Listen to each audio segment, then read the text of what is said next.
आज का टॉपिक है, उसमें हम लोग फंक्शन की टाइप्स को डिस्कस करेंगे। फंक्शन हम लोग पहले वीडियो में डिस्कस कर चुके हैं। अगर आप लोग वीडियो नहीं देखी तो इंशाल्लाह उसका लिंक आपको डिस्क्रिप्शन में मिल जाएगा। फंक्शन की हमारे पास दो टाइप्स होती हैं, एक होता है बिल्ट इन फंक्शन, दूसरा होता है यूज़र डिफाइंड फंक्शन। ठीक है, अब बिल्ट इन फंक्शन हमारे पास कौन से होते हैं कि जो उनकी पहले से लाइब्रेरी फाइल में पड़े होते हैं, जो जिनका काम पहले से डिफाइन होता है। ठीक है, फॉर एग्जांपल क्लियर स्क्रीन है हमारे पास।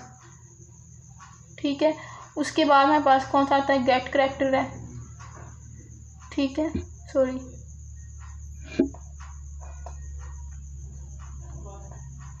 ठीक है, इस तरह के जितने भी हमारे पास फंक्शन होंगे, मतलब जितने भी हमारे पास स्टेटमेंट होंगी जिनका कि काम पहले से डिफाइन हो। ठीक है, जिनका काम पहले से हमारी लैंग्वेज में डिफाइन हो कि इन्होंने करना ही यही है, वो हमारे पास क्या होते हैं, बिल्ट इन फंक्शन होते हैं। ठीक है, अब कुछ फंक्शन होते हैं जो कि यूज़र ड्यूरिंग प्रोग्रामिंग कोडिंग करते हुए कुछ बनाता है, उनका हम कहते हैं यूज़र डिफाइंड फंक्शन। ठीक है, जो कि जो प्रोग्रामर होता है, जो यूज़र होता है, वो अपनी ज़रूरत के अकॉर्डिंग, मतलब अपनी नीड के अकॉर्डिंग वो क्या करते हैं, फंक्शन बनाता है। ठीक है, उनको हम कहते हैं यूज़र डिफाइंड फंक्शन। ठीक है, बिल्ट इन फंक्शन तो बने बनाए हैं। ठीक है, उनका जस्ट हम लोग कॉल करते हैं या उनका नाम लिखते हैं तो वो अपना टास्क जो है वो परफॉर्म कर देते हैं। ठीक है, लेकिन यूज़र डिफाइंड फंक्शन हम खुद उनको डिफाइन करना, उनकी डेफिनेशन, उनकी डिक्लेरेशन ये यूज़र सारा खुद करता है। ठीक है, तो आगे यूज़र डिफाइंड फंक्शन भी हमारे पास जो कंसिस्ट करते हैं, उनको लिखने के लिए हमें जो चीज़ें जरूरी होती हैं वो कहती है एक फंक्शन डिक्लेरेशन, दूसरी होती है फंक्शन डेफिनेशन। ठीक है, अब फंक्शन डिक्लेरेशन और फंक्शन डेफिनेशन में डिफरेंस क्या है, या भी हम लोग साथ साथ एक प्रोग्राम लिख लेते हैं, उसके थ्रू सारा हम लोग डिस्कस करते हैं। लेकिन पर अभी हम देखते हैं फंक्शन डिक्लेरेशन हमारे पास क्या है। फंक्शन डिक्लेरेशन हम लोग कंपाइलर को बता देते हैं, कंपाइलर को बताने के लिए कि इस नाम का एक फंक्शन है जिसने एक टास्क परफॉर्म करना है, मतलब एक नाम का फंक्शन बना हुआ है। हम लोग साथ में प्रोग्राम देख, तो यहाँ पर मैंने एक प्रोग्राम लिख लिया साथ ही। ठीक है, अब यहाँ से साथ साथ हम चीज़ों को समझी जाएंगे। ठीक है, अब पहले हम लोग बात कर रहे थे फंक्शन डिक्लेरेशन। ठीक है, फंक्शन डिक्लेरेशन में आपको बता दिया था कि इसका काम सिर्फ इतना है कि ये कंपाइलर को बता देता है कि भाई इस नाम का एक फंक्शन है इस प्रोग्राम में। ठीक है, जिसने आगे कहीं ना कहीं यूज़ होना है। ठीक है, और फंक्शन डिक्लेरेशन हमारे पास जो थी ना, वो आम तौर पर जितनी भी फंक्शन डिक्लेरेशन होती है वो वॉइड मेन से पहले होती है। ठीक है, वॉइड मेन से ऊपर ऊपर हम लोग फंक्शन की डिक्लेरेशन कर देते हैं, कंपाइलर को बता देते हैं कि इस टाइप का या इस नाम का एक फंक्शन मौजूद है इस प्रोग्राम में जिसने कि रन होना है। ठीक है, जो यूज्ड होगा प्रोग्राम में। ठीक है, अब ये जो चीज़ है ना, ये हमारे पास फंक्शन डिक्लेरेशन है। किसकी डिक्लेरेशन है, एक शो नाम का फंक्शन है जिसको कि हम लोगों ने डिक्लेयर कर दिया। अब फंक्शन डिक्लेरेशन को लिखने का एक सिंटैक्स है हमारे पास फंक्शन डिक्लेरेशन की, वो हमारे पास क्या होती है, रिटर्न टाइप। ठीक है, पहले हम बता दें रिटर्न टाइप, अभी हम देख लेते हैं कि रिटर्न टाइप का मतलब भी क्या है। ठीक है, रिटर्न टाइप, उसके बाद हमारे पास आता है फंक्शन नेम। ठीक है, और उसके बाद आगे पैरेंथेसिस और फिर सेमीकोलन फंक्शन। ये फंक्शन डिक्लेरेशन का सिंटैक्स है हमारे पास। ठीक है, फंक्शन डिक्लेरेशन का ये सिंटैक्स है हमारे पास। ठीक है, इस चीज़ की समझ आ रही है ना। अब यहाँ पर मैंने बताया रिटर्न टाइप। अब रिटर्न टाइप हमारे पास क्या होता है, अब जैसे हम लोग यूज़र को हम लोग, क्योंकि कंप्यूटर का हम लोग कंप्यूटर में वही काम परफॉर्म करना है जिसके हम लोगों ने उसको इंस्ट्रक्शन देनी है। ठीक है, अब उसको जब हम लोग कोई भी फंक्शन लिखते हैं, कोई भी ब्लॉक ऑफ कोड लिखते हैं, तो हम उसको पहले ही बता देते हैं कि हमें इससे इस तरह की आउटपुट या इस तरह से वैल्यू रिटर्न में चाहिए। ठीक है, रिटर्न टाइप का मतलब ये होता है। अब यहाँ पर ये जो वॉइड है, वॉइड का मतलब क्या है कि हमें इसे किस तरह की चाहिए, तो वॉइड यहाँ पे शो जो है वो फंक्शन का नेम है। ठीक है, और आगे हमारे पास क्या है, रिटर्न, यहाँ पे उसका रिटर्न टाइप है। यहाँ स्टार्ट में हम लोगों ने इसका वॉइड का है, ये हमारे पास रिटर्न टाइप है। अब वॉइड का मतलब क्या होता है कि जहाँ पर हम लोगों ने वॉइड लिखा हो उसका मतलब ये होता है कि हमें इस फंक्शन में कुछ भी चाहिए ही नहीं, सिंपल बात ही खत्म है। वॉइड का मतलब क्या होता है, ये इसकी रिटर्न टाइप है ना। वॉइड जो एक हमारे पास होता है फंक्शन का नेम, जो फंक्शन के पहले होता है वो उसकी रिटर्न टाइप होती है। अब यहाँ पर फंक्शन का नेम हमारे पास क्या है, शो। ठीक है, रिटर्न टाइप हमने क्या दी हुई है, वॉइड। अब वॉइड का मतलब हमारे पास कहता है कि हमें से कुछ चाहिए ही नहीं। ठीक है, लेकिन दिमाग में सवाल आएगा कि जो मेन फंक्शन होता है ये भी हमारे पास एक फंक्शन है। ठीक है, हर लैंग्वेज का एक ना एक स्टार्टिंग पॉइंट होता है जहाँ से प्रोग्राम स्टार्ट होता है। तो C++ का जो स्टार्टिंग पॉइंट है वो वॉइड मेन है। ठीक है, अब यहाँ पर ये आप लोगों ने इसी तरह लिखना है, हर फंक्शन के अंदर, हर प्रोग्राम के अंदर एक ना एक फंक्शन पाया जाता है जो कि हमारे पास होता है वॉइड मेन। अब फंक्शन हमारे पास क्या था, कलेक्शन ऑफ स्टेटमेंट थी जिन्होंने कोई ना कोई टास्क परफॉर्म करना था। तो वॉइड मेन हमारे पास एक फंक्शन है, उसके अंदर कुछ कलेक्शन ऑफ स्टेटमेंट है, कुछ कोड ऑफ लाइन है जिन्होंने कोई ना कोई टास्क परफॉर्म करना है। तो ये हमारे पास एक फंक्शन है, ठीक है। ये यहाँ से यहाँ तक हमारे पास एक फंक्शन है। मैं यहाँ लाइनें लगा रही और फिर वहाँ में समझ नहीं आएगा, बहुत ज़्यादा लाइन लग जाएंगी, ठीक है।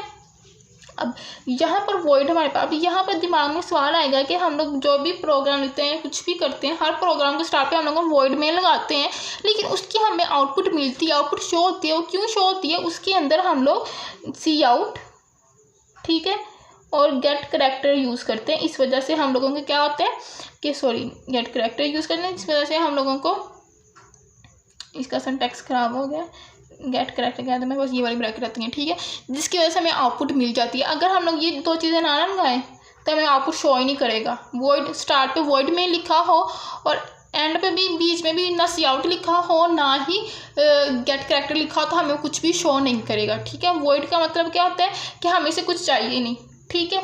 अब जो रिटर्न टाइप है, यहाँ पर हम लोग रिटर्न इंट भी कर सकते हैं, int show, CHAR character show, ठीक है। उसके अलावा हम लोग क्या कर सकते हैं, लॉन्ग फ्लोट कर सकते हैं, ठीक है।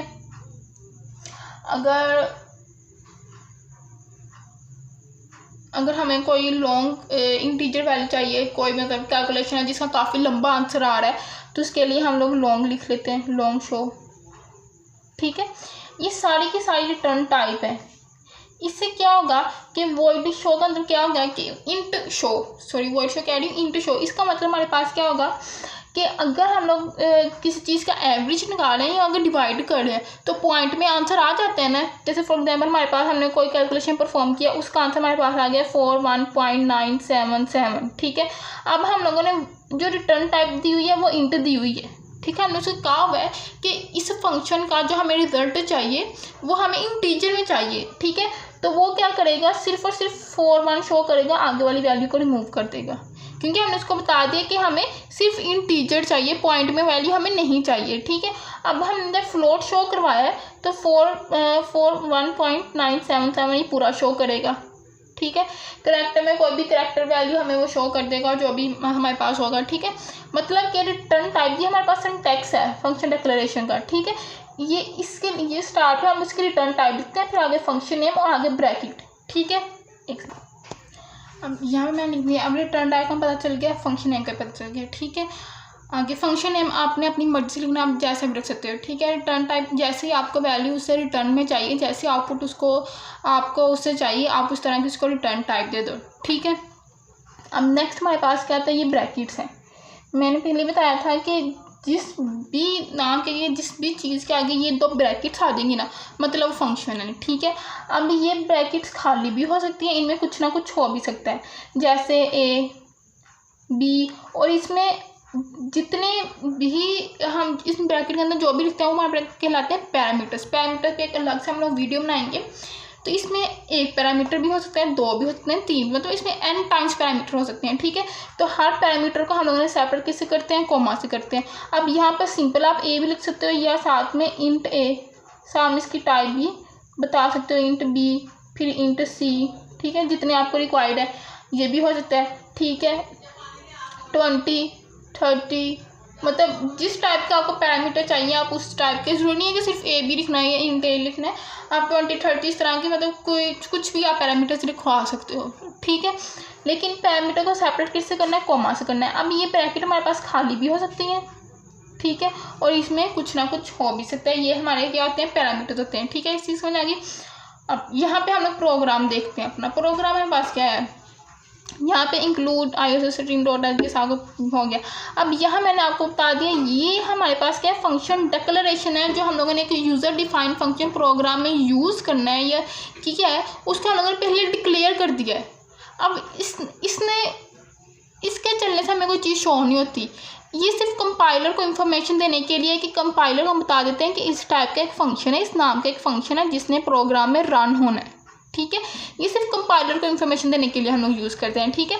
और इसके लास्ट पे सेमीकोलन लास्ट में है। फंक्शन डिक्लेरेशन में स्टार्ट पे जब हमारे पास फंक्शन एंड हो जाएगा तो उसके लास्ट पे, सॉरी स्टार्ट पे कह रहे हैं, इसके लास्ट पे सेमीकोलन लास्ट में है, इसके सिंटैक्स में ऐड है, ठीक है। अच्छा, उसके बाद वॉइड मेन, ये जो हमारा है हम लोग यूज़ करते हैं ऑलरेडी वो।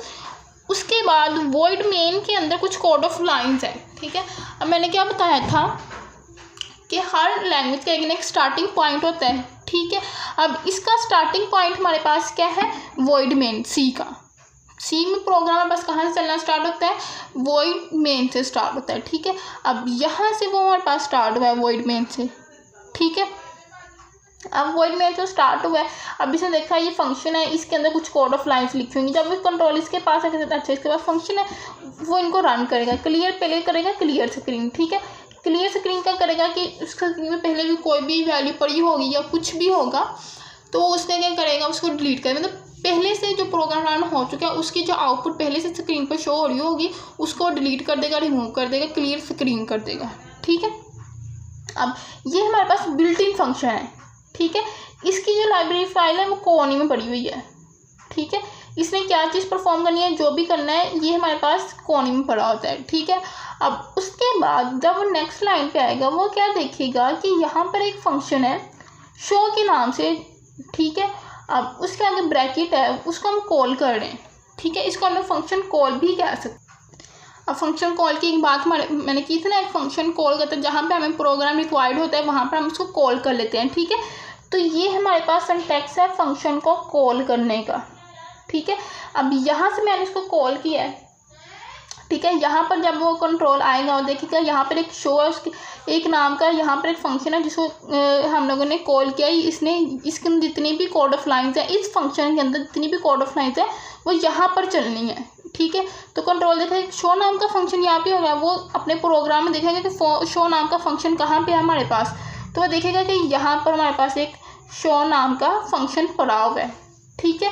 तो कंट्रोल क्या करेगा, यहाँ से निकलेगा, वो इस गेट कैरेक्टर पर नहीं जाएगा, वो यहाँ से निकलेगा यहाँ पर आ जाएगा, ठीक है। समझ आ गई, ये फंक्शन डिक्लेरेशन थी, ठीक है। उसके बाद ये फंक्शन कॉलिंग है कि फंक्शन कॉल हम लोग किस तरह करते हैं। जहाँ पर हमें फंक्शन चाहिए होता है हम लोग फंक्शन का नाम लिखते हैं, आगे उसकी ब्रैकेट पैरेंथेसिस, आगे सेमीकोलन लगा देते हैं कि यहाँ पर हमें फंक्शन चाहिए, ये फंक्शन कॉल है हमारे पास, ठीक है। इस चीज़ को हम लोग क्या बोलते हैं, फंक्शन कॉल। इसका सिंटैक्स भी हमारे पास यही है, फंक्शन का नेम, आगे ब्रैकेट्स और फिर सेमीकोलन, ठीक है। तो यहाँ से मैंने इसको कॉल किया, ये फंक्शन कॉलिंग है, ठीक है।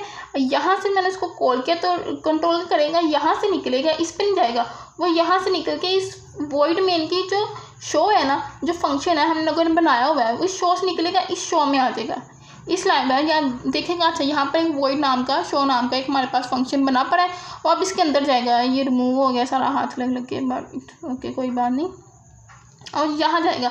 अब यहाँ देखेंगे कि इसके अंदर क्या करना है। अब यहाँ फिर वही बात आ गई है कि मैंने इसको रिटर्न टाइप क्या दी है, वॉइड दी है, कि मुझे इसे कुछ चाहिए ही नहीं, इसकी मुझे रिटर्न टाइप कुछ भी नहीं चाहिए, मुझे इससे कुछ चाहिए ही नहीं। लेकिन मैंने क्या किया, अंदर सी आउट यूज़ कर लिया।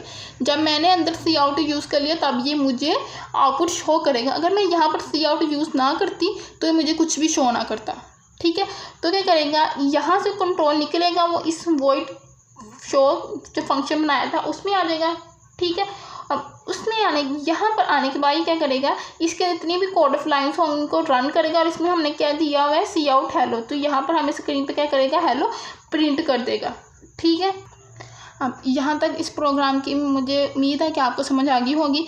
अब यहाँ से कंट्रोल निकलेगा, जब देखेगा ये फंक्शन कॉलिंग है, ठीक है। फंक्शन कॉलिंग वाला हमारा टॉपिक कवर हो गया, ठीक है। जहाँ पर भी हमने फंक्शन को कॉल करना हो हम क्या करते हैं, फंक्शन का नाम लिखते हैं, उसके बाद ब्रैकेट लगाते हैं जो हमारे पास होती हैं, और आगे सेमीकोलन लगा देते हैं, तो वहाँ पर फंक्शन हमारा कॉल होता है। फिर कंट्रोल यहाँ से निकलता है और इसमें आ जाता है, ठीक है। अब वॉइड शो में आया। अब यहाँ पर ये वॉइड शो हमारे पास क्या है, मैंने एक चीज़ बताई थी आपको कि जो हमारे पास यूज़र डिफाइंड फंक्शन है वो दो चीज़ों पे कंसिस्ट करता है, एक फंक्शन डिक्लेरेशन, दूसरा फंक्शन डेफिनेशन। फंक्शन डेफिनेशन हमारे पास क्या है, फंक्शन डेफिनेशन में हम लोग उसको बताते हैं कि ये स्टेटमेंट है और इन्होंने इस तरह परफॉर्म होना है, ठीक है। फंक्शन डिक्लेरेशन में क्या था कि सिर्फ हम कंपाइलर को बता रहे थे कि इस टाइप का एक फंक्शन पड़ा हुआ है हमारे पास, ठीक है। ये फंक्शन डिक्लेरेशन थी, ठीक है। बस कंपाइलर को बताया था कि भाई इस नाम का एक फंक्शन पर है, इसने आगे जाकर रन होना है। लेकिन फंक्शन डेफिनेशन में हमारे पास क्या है कि हम उसको कोड ऑफ लाइन्स भी बता देते हैं कि भाई इस फंक्शन ने ये वाला काम करना है, ठीक है, ये हमारे पास फंक्शन डेफिनेशन है। अब यहाँ पर मैं लिखती हूँ, रुके, मैंने यहाँ पर फंक्शन डेफिनेशन का भी सिंटैक्स लिख दिया है। फंक्शन डिक्लेरेशन का सिंटैक्स हमारे पास सेम है इन दोनों का, लेकिन फंक्शन डिक्लेरेशन के लास्ट में हमारे पास क्या आता है, सेमीकोलन आता है। फंक्शन डेफिनेशन के लास्ट में हमारे पास सेमीकोलन नहीं होता है। इस चीज़ का ध्यान रखना है कि फंक्शन जब हम डिक्लेयर कर रहे हों, जब हम कंपाइलर को जस्ट बता रहे हैं कि इस नाम का एक फंक्शन है जिसने आगे जाकर रन होना है, तो उसके लास्ट पे सेमीकोलन आता है। ठीक है, फंक्शन डेफिनेशन में क्या होता है, हम उसको कोड ऑफ लाइन्स भी दे देते हैं, उसको बता देते हैं कि इस फंक्शन ने करना क्या है। ठीक है, एग्जैक्ट हम लोग उस फंक्शन का मकसद बता देते हैं कि हमने ये फंक्शन बनाया क्यों है, क्यों बनाया हम लोगों ने फंक्शन, तो हम लोग उस फंक्शन को बनाने की वजह उसको कोड ऑफ लाइन में प्रोवाइड कर देते हैं कि ये फंक्शन हमने ये वाला टास्क परफॉर्म करवाना था, उसके लिए हम लोगों ने एक फंक्शन बनाया था, उसके अंदर हम सारे कोड ऑफ लाइन्स लिख देते हैं। ठीक है, फंक्शन डिक्लेरेशन में सिर्फ कंपाइलर को बताते हैं कि इस नाम का एक फंक्शन है जिससे आगे यूज़ होना है, लेकिन फंक्शन डेफिनेशन में उसमें हम सारे कोड ऑफ लाइन, जैसे हमारे पास ये था, ये फंक्शन डिक्लेरेशन है। ठीक है, ये फंक्शन कॉलिंग है, फंक्शन का नाम लिखा, आगे ब्रैकेट लगाया, जहाँ पे हमें ये फंक्शन चाहिए था कोमा लगा के हम यहाँ पे इस फंक्शन को कॉल किया। ठीक है, अब यहाँ से कंट्रोल निकलेगा जाके इस जो फंक्शन होगा जहाँ इस फंक्शन की डेफिनेशन पड़ी होगी उसमें चला जाएगा। अब यहाँ पर इस फंक्शन की डेफिनेशन पड़ी हुई थी वॉइड शो। ठीक है, अब यहाँ पर ये फंक्शन पड़ा हुआ था, अब इसके अंदर हमने कोड ऑफ लाइन्स भी दे दिए उसको। ठीक है, ये नज़र आ रहा है ना, इसके नीचे हम लोगों ने उसको कोड ऑफ लाइन्स भी दे दिए, मतलब फंक्शन डेफिनेशन में हम उसको बता देते हैं, उसको प्रॉपर उस फंक्शन का मतलब बता देते हैं, कोड ऑफ लाइन्स प्रोवाइड कर देते हैं। फंक्शन डिक्लेरेशन में उसको कोड ऑफ लाइन्स भी प्रोवाइड करते हैं, ना ही कॉलिंग फंक्शन में। ये फंक्शन कॉल में भी हम लोग उसको उसकी जो होती है कोड ऑफ लाइन्स प्रोवाइड नहीं करते, लेकिन हम लोग फंक्शन डेफिनेशन में उसको कोड ऑफ लाइन्स प्रोवाइड करते हैं, एक्सप्लेन कर देते हैं कि function what a function does. ये फंक्शन डेफिनेशन की डेफिनेशन हो सकती है कि हम इसको एक्सप्लेन कर देते हैं कि what a function does, function actually में करना क्या है। ठीक है, अब ये जो फंक्शन है हमारे पास, फंक्शन जो कोड ऑफ लाइन्स है और जो फंक्शन डेफिनेशन है, ये हम लोग मेन फंक्शन से पहले भी लिख सकते हैं, मेन फंक्शन के बाद भी लिख सकते हैं, और इसको एक सेपरेट फाइल में भी लिख सकते हैं। ठीक है, इसके 3 मेथड होते हैं फंक्शन डेफिनेशन को लिखने के, मेन फंक्शन के पहले भी लिख सकते हैं, मेन फंक्शन के बाद भी लिख सकते हैं, और इसको सेपरेट लाइन में भी लिख सकते हैं। ठीक है, आई होप सो आप लोगों को समझ आ गई हो तीनों चीज़ें। फंक्शन डिक्लेरेशन में आपको दोबारा रिपीट करती हूँ, फंक्शन डिक्लेरेशन में सिर्फ हम कंपाइलर को बता देते हैं कि इस नाम का फंक्शन है जिसने आगे यूज़ होना है। ठीक है, और उसके बाद फंक्शन डेफिनेशन में हम क्या करते हैं कि उस फंक्शन की स्टेटमेंट उसको देते हैं, उसको बता देते हैं व्हाट अ फंक्शन डज, ये फंक्शन बनाया क्यों है हमने, उसमें जिस चीज़ के लिए हम लोगों ने फंक्शन बनाया होता है उस चीज़ को हम लोग फंक्शन डेफिनेशन में डिक्लेयर करते हैं, उसको बता देते हैं किस चीज़ के लिए फंक्शन बनाया था, इसकी ये कोड ऑफ लाइन्स है, इन्होंने रन होना है। ठीक है, जिस फंक्शन को बनाने का मकसद, जो टास्क परफॉर्म करवाना है, जिस टास्क के लिए हम लोग फंक्शन बना रहे होते हैं, उस टास्क को परफॉर्म करवाने के लिए जो कोड ऑफ लाइन्स, जो स्टेटमेंट हमें चाहिए होती हैं, वो फंक्शन डेफिनेशन में हम लोग उसको बता देते हैं। ठीक है, और फंक्शन कॉलिंग मैंने आपको बता दी कि जहाँ पे हमें फंक्शन चाहिए होता है फंक्शन का नाम लिखते हैं, आगे ब्रैकेट लगाते हैं कि सेमीकोलन लगाते हैं, ये मेरे पास एक फंक्शन कॉल है, यहाँ पे मैंने फंक्शन कॉल किया। अब यहाँ पे मैंने सिर्फ फंक्शन कॉल किया, यहाँ मैंने फंक्शन डिक्लेयर किया है, यहाँ पे फंक्शन कॉल किया है, और यहाँ पे फंक्शन डेफिनेशन किया है, फंक्शन को डिफाइन कर दिया कि एक्चुअली में फंक्शन ने करना क्या है। ठीक है, उसके अंदर जो करने के लिए जो कोड ऑफ लाइन्स उसको चाहिए होंगी वो भी मैं फंक्शन डेफिनेशन में लिख देती हूँ। और जो फंक्शन डिक्लेयर और फंक्शन डेफिनेशन लिखने में जो डिफरेंस है वो ये है कि फंक्शन डिक्लेयर में जब हम फंक्शन डिक्लेरेशन करते हैं तो उसके लास्ट सेमीकोलन आता है, लेकिन फंक्शन डेफिनेशन पे लास्ट में सेमीकोलन नहीं आता है। ठीक है, और जब कॉलिंग करनी है तो सिर्फ आगे उसकी रिटर्न टाइप हम लोग नहीं लिखते। ठीक है, जस्ट फंक्शन का नाम, आगे ब्रैकेट और आगे सेमीकोलन। ठीक है, ये फंक्शन कॉलिंग है हमारे पास। ठीक है, आई होप सो आप लोगों को इस चीज़ की समझ आ गई हो। फिर आपने फंक्शन डेफिनेशन में हम जस्ट कोड ऑफ लाइन से देते हैं जो कि हम लोगों ने फंक्शन को परफॉर्म करवानी होती हैं। ठीक है, तो ये था आज का हमारा लेक्चर। आई होप से आप लोगों को समझ आ गई हो। अगर आप लोगों को कन्फ्यूजन हो तो आप लोग ज़रूर पूछिएगा। ओके, अल्लाह हाफिज़।